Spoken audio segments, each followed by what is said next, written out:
All right, we're going to play some Golf Clash. We're going to play some Tour 7.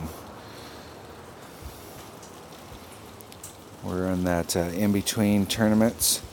The next tournament coming up has got holes from a bunch of different tours, so we're just going to play some Tour 7 and use some of the qualifying rounds to practice. So we got two different bag setups. We have an accurate bag with a quarterback. If we can get it done with a quarterback and a katana, we're going to use that, and if we can't, we'll switch to our other bag, which is our normal Extra Mile Guardian Saturn. With that headwind, we'll probably go with our Extra Mile just because we can get to the spot that we want to get to. And we'll drop down to a Marlin since our opponent. We'll use whatever ball our opponent uses. If they stick with a Marlin, we'll switch to a Marlin.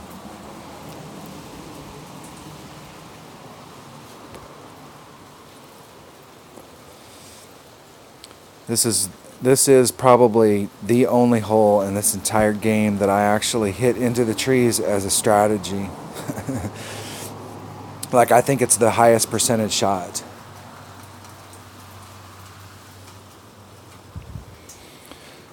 So in most cases, you end up where our opponent is. You end up on the rough right there. We'll switch to our first bag. And we'll switch to a Marlin. We'll match our opponent. We want to start off a little bit lower down here where you can come out down right at the bottom. We want to go through this gap right here, so it's 8, 9, and we're adjusting right here. We're making this pull even though we're on the red line because we're taking out the side wind. Now all we're dealing with is headwind. We're just dealing with the headwind that was left in that. And we're just throwing it out there. And it'll go wherever it ends up going.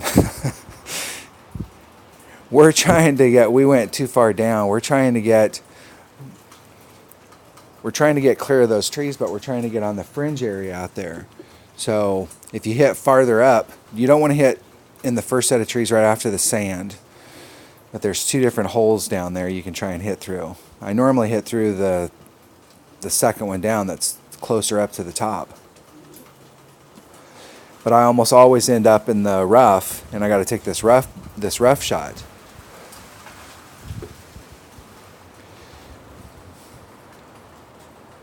And I make that shot up there because this hole has a lot of roll to it. So you don't have to adjust for wind, but you have to adjust for the slope.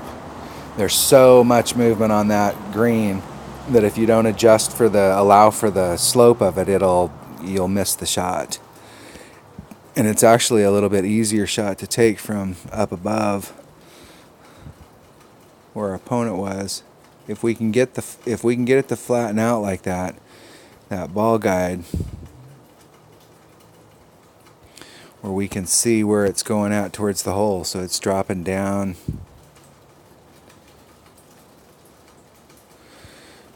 We're right at the top, so we are allowing for some slope. Hitting it perfect. Let's see if we allowed enough for the slope. Right in the hole. So you can see I was like I consider that 4 mile per hour wind is a half a cup from the flagpole to the edge of the cup. So for me, that's I hit that shot. I'm in the rough regularly, but I hit that shot right there to get on quite regularly. So that's one of the ways that you can play that hole. The other way is to go down all the way to the end so you have a clear shot and you're taking your short iron in, but you may have to use a bigger ball.